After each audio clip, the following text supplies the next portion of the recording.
The body was gone. The tomb, empty. The rumors, they spread like wildfire through Jerusalem. But Pontius Pilate, he had moved on, or at least he tried to. Weeks after the crucifixion of Jesus, Judea stirred yet again, this time with whispers that the man Rome executed was alive. Pilate didn't want to hear it. He had washed his hands, he had filed his reports, he had done his job, but no matter how many times he told himself the trial was over, that name kept returning, this time in ways far more dangerous. A Nazarene sect was growing, claiming Rome had crucified not a rebel, but the actual Son of God.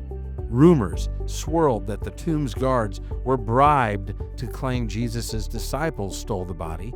The Sanhedrin, already tense, watched the Nazarene sect grow unchecked. Pilate thought he had preserved his position by appeasing the mob, but in trying to keep the peace, he had disturbed something far bigger. A few years later, after ordering a violent crackdown on Samaritans gathering near Mount Gerizim, Pilate would face a formal complaint to the emperor. He was summoned to Rome to explain himself, but he would never return to Judea. So what happened to the man who sentenced Jesus? Where did Pilate go when justice caught up with him? From the That's Jesus channel, welcome to Coach, where we trace church origins and church history. I'm Bob Balch. On Mondays, we stay between 0 and 500 AD, and today we follow the aftermath of one of the most infamous trials in human history, not from the viewpoint of the accused, but from the judge. Pontius Pilate, Roman Prefect of Judea, a man whose signature sealed the crucifixion of Jesus himself. After the resurrection, Pilate remained in his post for several more years, but his reputation, already shaky, began to collapse.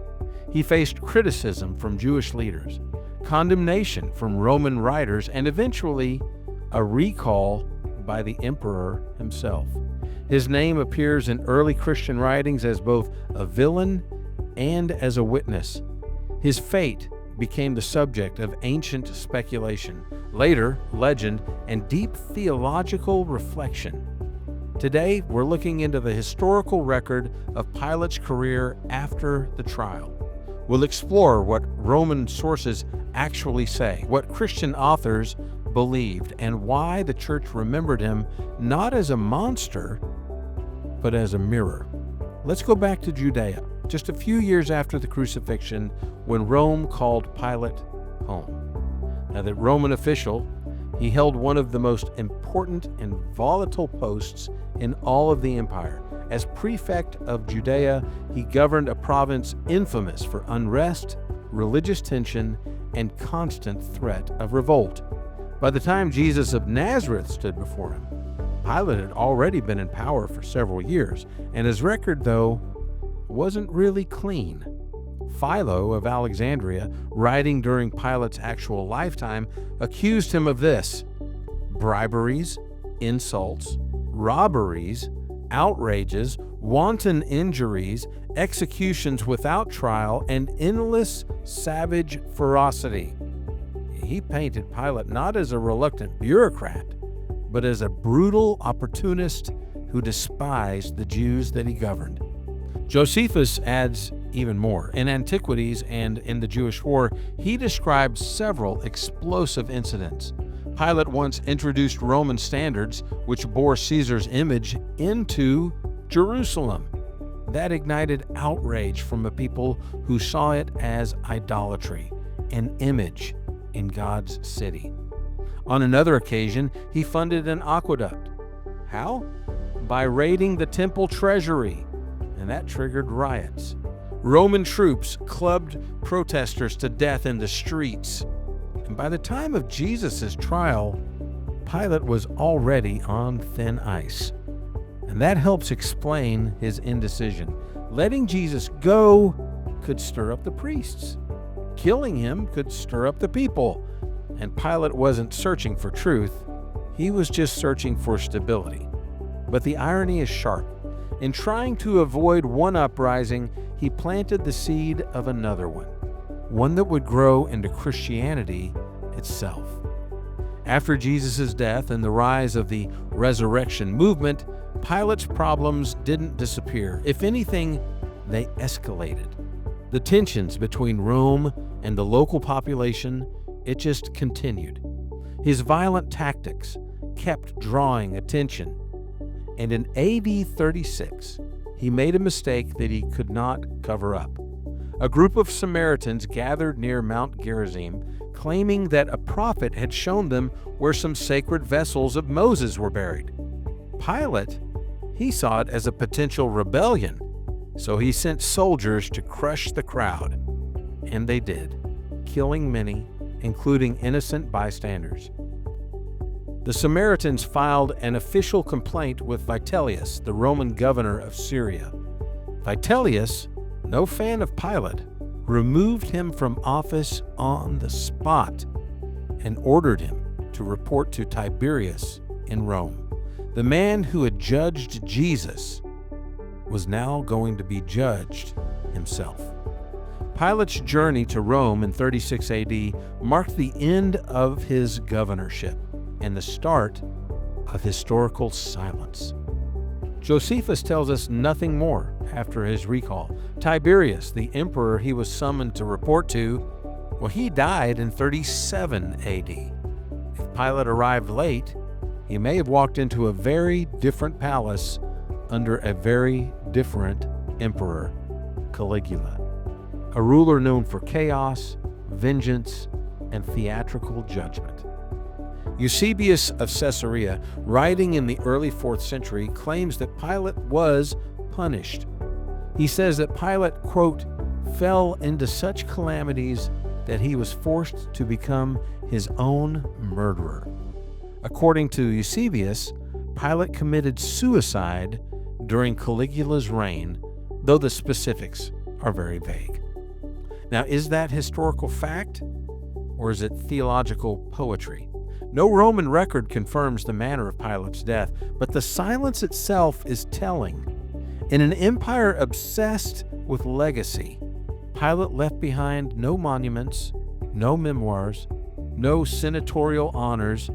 For a Roman official, that's its own kind of judgment. Early Christians noticed this. Tertullian, writing just decades after Pilate's recall, claimed that Pilate became a believer, or at least recognized Jesus as divine.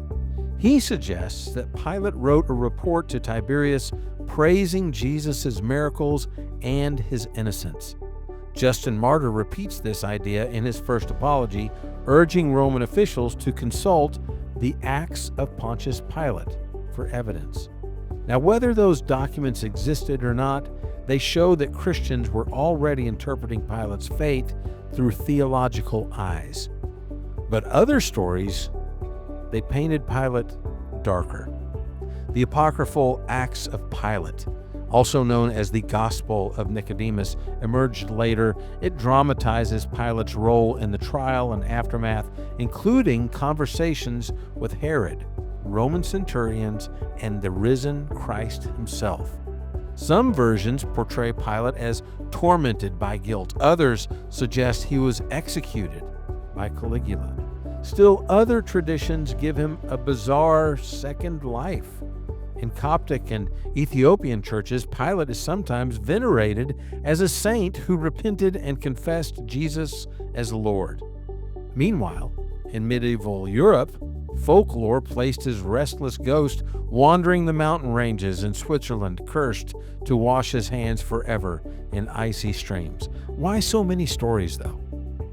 Because Pilate's legacy was never just political, it was moral. He stood face to face with truth incarnate and tried to take a neutral stance. The church couldn't let that go. For early Christians, Pilate's ambiguity was more haunting than Herod's cruelty or Caiaphas's hypocrisy. The priest and the king were corrupt, but Pilate, he almost did the right thing. And then he didn't. And that haunted generations. Pilate's downfall wasn't marked by a dramatic assassination or a final speech. It was marked by absence of honor, absence of redemption, and absence of legacy. He fades from Roman history without ceremony, no monument, no obituary, no defense. And yet his name endures, not because of what he accomplished, but because of what he failed to stop. Every time the Apostles' Creed is recited, his name is spoken aloud. He suffered under Pontius Pilate. Not under Caesar, not under the Sanhedrin, under Pilate. That line has echoed for nearly 2,000 years, not to glorify a villain, but to remind believers that the crucifixion of Jesus was a historical event under a real legal system by a real Roman official. And that official hesitated. Pilate's indecision is one of the most studied moments in Christian reflection. He asked, "What is truth?" And then he walked away from the answer. He found no fault in Jesus, but sent him to die. He tried to wash his hands, but he couldn't wash his conscience. And that conflict still speaks, because Pilate's story is not one of hatred or heresy. It's a story of fear. Fear of the crowd, fear of political backlash, fear of losing his position. And that fear had a price. When Christians looked back on Pilate, they saw not a judge, they saw a mirror, a man with proximity to truth, but no courage to act. And so they wrote legends. Some tried to redeem him, suggesting he believed, repented, even became a witness. Others damned him, casting him into a tortured soul, doomed to relive the trial eternally. But all agreed on one thing: Pilate mattered.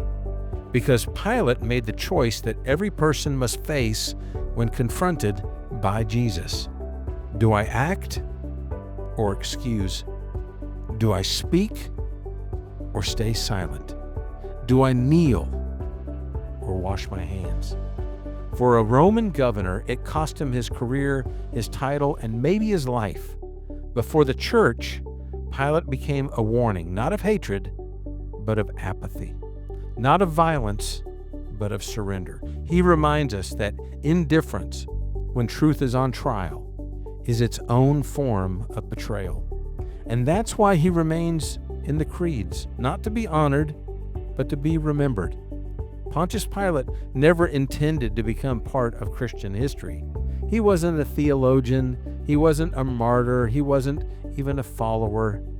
He was a Roman bureaucrat with a job to do and a future to protect. But history had other plans for Pontius Pilate. His name became a fixed line in the oldest creeds. His face appeared in medieval art, Roman trials, and Ethiopian icons. His decisions were dissected by the church fathers. His silence became a symbol, and his legacy, whether one of guilt or grace, was woven into the very story he tried to avoid. For the early church, remembering Pilate served two purposes. First, it grounded the gospel in time and space. By identifying Jesus' crucifixion under a known Roman prefect, Christians could say, this happened. Not in myth, not in allegory, but in Judea, under Pilate, around 30 AD. Second, Pilate illustrated the danger of moral compromise. He wasn't a monster, he was mediocre. He tried to please everyone. He avoided conflict, and in doing so, he became complicit in the murder of the innocent. And that legacy still resonates. In a world obsessed with image management, Pilate reminds us that there are times when standing still is the most dangerous thing you can do. When truth demands a verdict, neutrality is betrayal. Today we face our own public pressures, whether in politics or culture, education, or in faith. And the question isn't whether we're governors or priests. The question is whether we will stand firm when it costs us. Pilate didn't. That decision didn't just stain his hands. It marked his story. And we're still telling it. Pilate's story is more than a historical footnote. It's a mirror, like I said. He stood at the intersection of fear and faith, politics and truth. He had power, position, and proximity to the most important moment in human history. And he flinched. We can relate to that. Most of us won't face mobs shouting outside our windows, but we will face moments when truth demands courage, when silence becomes complicity, when standing still becomes surrender. Pilate washed his hands and told himself he was clean, but deep down, he knew he wasn't. And so do we. When truth costs something, reputation, security, relationships, will we speak or will we defer? Because when the pressure builds, we're asked to act in conviction. Will we do that? Or will we echo Pilate and ask, what is the truth? While we're walking away. If this story of Pilate's fall challenged or encouraged you, would you consider sharing this episode with a friend? You never know who might need to hear it. And it would really be appreciated if you went above and beyond by leaving a review on your podcast app. And don't forget to follow Coach for more episodes every week. Now make sure you check out the show notes for sources used in the creation of this episode. And if you look closely, you're probably going to find some contrary opinions in there too, along with a couple of Amazon links, so you can get these books for your own library while giving me a little bit of a kickback too, because as an Amazon associate, I do earn from qualifying purchases. Now, you never know what we're going to cover next on Coach, because every episode dives into a different corner of church history. But on Mondays, we stay between 0 and 500 AD. And if you'd rather watch me tell these stories instead of just listening, you can find this episode and every Coach episode on YouTube at the That's Jesus channel. Thanks for listening to Coach, Church Origins, and Church History. I'm Bob Balch with the That's Jesus channel. Have a great day and be blessed.